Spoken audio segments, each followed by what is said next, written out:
There is no doubt that if approved by the National Assembly, President Uhuru Kenyatta's tax proposals will eat deeper into your pocket.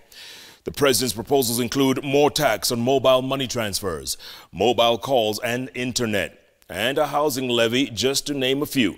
Raquel Muigai now paints a picture for us on what exactly this means for your paycheck. It is going to be a long walk to freedom from the struggle of surviving in a debt-ridden nation if the taxman is given a chance to bite a little more from your income. The end result, leaving you with maybe just enough savings. Let us take Mike Roma, an auditor at a mid-sized firm in Nairobi. At the end of the month, his gross salary is 100,000 shillings. The sum is subject to an income tax expressed in his payslip as pay-as-you-earn of 22.6%, slashing 22,596 shillings. He contributes at least 200 shillings to the National Social Security Fund (NSSF) and 1,700 shillings for the National Health Insurance Fund (NHIF). His personal relief being 1,408, Roma gets to take home just 75,503 shillings. With the new proposal, Roma will now be subjected to a housing levy of 1.5% that will slash out 1,497 shillings, leaving him with a net pay of 74,006 shillings. This not including his house rent, monthly expenses, insurance and perhaps a development loan.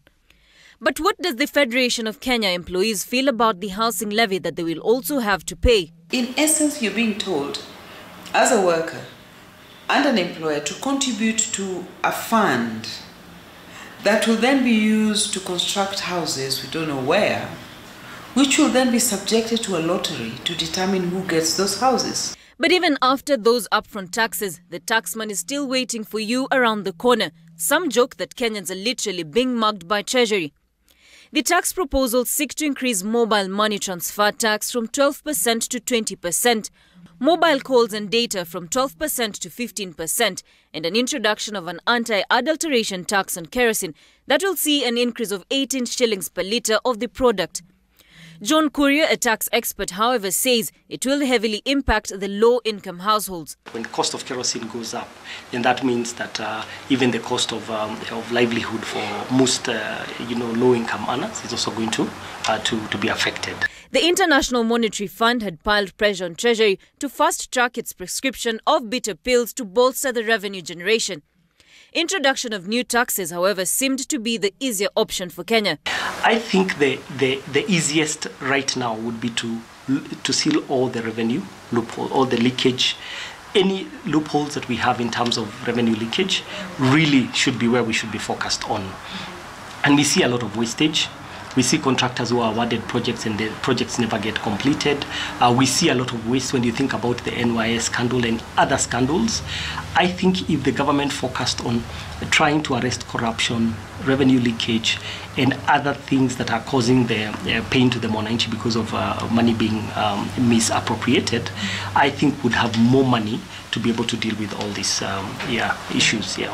Out of the 47 million Kenyans, only an estimated 5 million pay taxes. For a few in this bracket, the proposal is disheartening. Because by the end of the day, the taxes end up in people's pockets because of corruption. These leaders, some of them are not serious.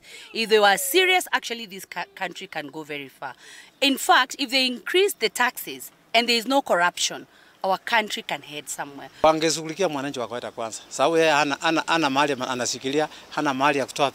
With Thursday, 20th of September expected to be a doomsday for many tax-paying Kenyans, the majority is waiting anxiously to see how much worse the struggle from hand to mouth will get. Raquel Muigai for Citizen TV, Nairobi.